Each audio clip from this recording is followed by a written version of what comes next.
Huge tragedy. I'd like to thank all the people who are working here, the doctors, the nurses, the administration, volunteers.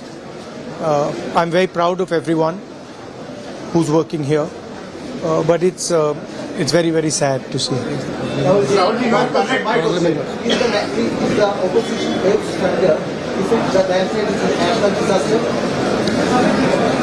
Well, let's see. I mean, to me, this is a national disaster for sure. But let us see what the government says.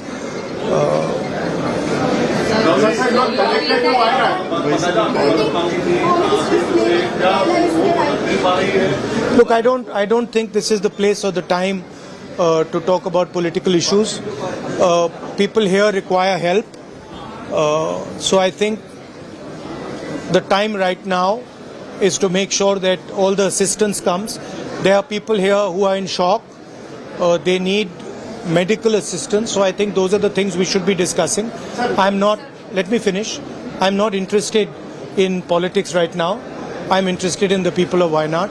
I'm interested in them getting the best possible care, best possible protection, and being looked after for the future. You are connected to Wayanad. It is very deep to your heart.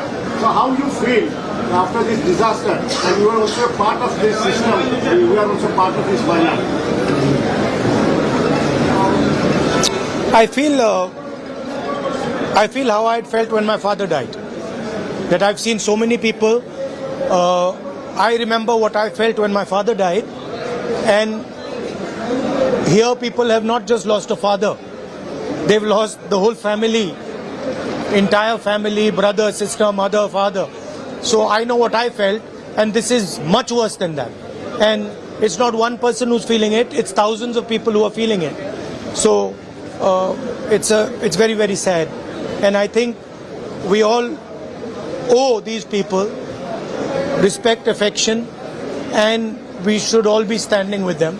And I'm very proud that a lot of people are standing with the people of Wayanad. In fact, the whole nation's attention is towards Wayanad, and I'm sure that the whole nation is going to help the people of Wayanad. Thank you very much.